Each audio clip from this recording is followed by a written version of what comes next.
Franco ബരേസി. ഇന്നത്തെ പിള്ളേരൊക്കെ പെസ്സിലൊക്കെയാണ് പുള്ളിയെ കണ്ടിട്ടുണ്ടാവുള്ളൂ. പെസ്സിൽ സെന്റർ ബാക്ക് ആയിട്ടൊക്കെ പുള്ളിയെ കളിക്കുമ്പോൾ ഗെയിമിൽ നമുക്ക് കിട്ടുന്നത്. പക്ഷെ പുള്ളി ഒരു റിയൽ സെന്റർ ബാക്ക് ആയിരുന്നു. പുള്ളി എന്തായിരുന്നു എന്ന് നമുക്ക് നോക്കാം. ഇന്ന് പുള്ളി അന്തരിച്ചിരിക്കുകയാണ്. ഇന്നത്തെ ദിവസം 66-ാം വയസ്സിൽ പുള്ളി നമ്മുടെ ലോകത്തോട് വിട പറഞ്ഞു പോയിരിക്കുകയാണ്. അപ്പൊ പുള്ളി ഉണ്ടാക്കിയ ഇമ്പാക്ട് ഒക്കെ എന്താണെന്ന് ഇപ്പോഴത്തെ പിള്ളേർക്ക് ഒന്നും അറിയില്ല. എനിക്ക് വരെ അറിയില്ല കാര്യം പറയാലോ. സോ ഞാനൊന്ന് ചകഞ്ഞു നോക്കി പുള്ളി ഉണ്ടാക്കിയ ഇമ്പാക്ട് ഒക്കെ. ഞാൻ കുറെ കേട്ടിട്ടുണ്ട് പുള്ളിയെ കുറിച്ച്. അപ്പൊ അറിഞ്ഞ സത്യങ്ങൾ ഇതാ നിങ്ങൾക്ക് മുന്നിൽ ഇതാ വീഡിയോ ആയിട്ട് ഞാൻ ചെയ്യുകയാണ്. പുള്ളി ഇറ്റാലിയൻ താരം ആണെന്ന് എല്ലാവർക്കും അറിയാം. ഇറ്റലിയുടെ ക്യാപ്റ്റൻ ആയിരുന്നു. എന്തിനു പറയണം, AC മിലാന്റെ ഹൃദയമായിരുന്നു ബറേസി. അങ്ങനെ വേണം പറയാൻ. കാരണം heart beat of the AC Milan. AC മിലാന് വേണ്ടി 20 സീസണുകളാണ് ബറേസി കളിച്ചത്.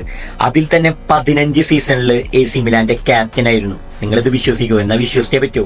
15 സീസൺ AC മിലാനെ ക്യാപ്റ്റൻ ചെയ്തിട്ടുണ്ട് ബറേസി. AC മിലാന് വേണ്ടി മൊത്തത്തിൽ 719 മത്സരങ്ങൾ, 719 ഓർത്തു വെച്ചു, 719 മത്സരങ്ങൾ ബറേസി കളിച്ചിട്ടുണ്ട്.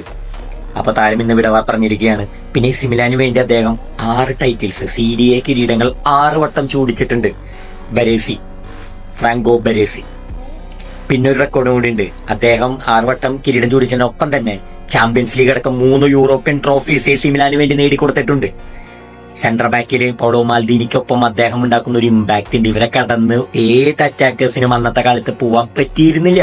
അത് തന്നെയാണ് യാഥാർത്ഥ്യം. ഒരുത്തം പോലും കടന്നു പോലെയായിരുന്നു ആ കോട്ട വിട്ട്. അതാണ് അവരെ കഴിവ്, അതാണ് അവരെ പവർ. അവരൊരു സെന്റർ ബാക്ക് കോട്ട അതിൽ AC മിലാൻ നേടാത്തതായി ഒന്നുമില്ല. ഇവര് കളിച്ചിരുന്ന കാലഘട്ടത്തിലാണ് AC മിലാന്റെ സുവർണ കാലഘട്ടം.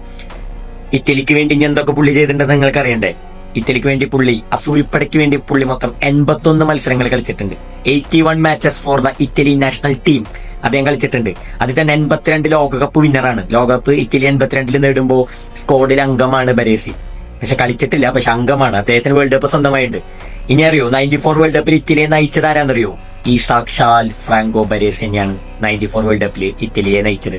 ഫൈനലിലെത്തി. അദ്ദേഹത്തിന് നീ ഇഞ്ചുറി പറ്റിയിട്ടും അതെല്ലാം വകവെക്കാതെ ഫൈനലിൽ അദ്ദേഹം കളിക്കാൻ ഇറങ്ങി. ഫൈനൽ എതിരാളികൾ ബ്രസീലിനോട് പെനാൽറ്റി ഷൂട്ടൌട്ടിലാണ് അന്ന് ഇറ്റലി തോറ്റ് പുറത്തായത്. പെനാൽറ്റി ഷൂട്ടൗട്ടിൽ റണ്ണറപ്പ് ആയത് ഇറ്റലി. സോ ഇതൊക്കെയാണ് ചരിത്രം. ആൾക്ക് കിരീടം ക്യാപ്റ്റനായിട്ട് നേടാൻ സാധിച്ചില്ലെങ്കിലും 82 വേൾഡ് കപ്പ് അദ്ദേഹം നേടിയിട്ടുണ്ട്. ഇതൊരു ഇതിഹാസമാണ്. ഇതിഹാസത്തിനേക്കാൾ അപ്പുറമാണ്. AC മിലാന് വേണ്ടി ഇറ്റലിക്ക് വേണ്ടി ഒരു കാലഘട്ടം മുഴുവൻ അദ്ദേഹം കാഴ്ചവെച്ചിട്ടുണ്ട്. വിരമിച്ചതിന് ശേഷം AC മിലാന്റെ യൂത്ത് വിങ്ങിന് വേണ്ടി അദ്ദേഹം 6 വർഷം പുതിയ ടാലന്റുകളെ കണ്ടെത്താൻ ചെലവഴിച്ചിട്ടുണ്ട്. So he's a great player. Hats of.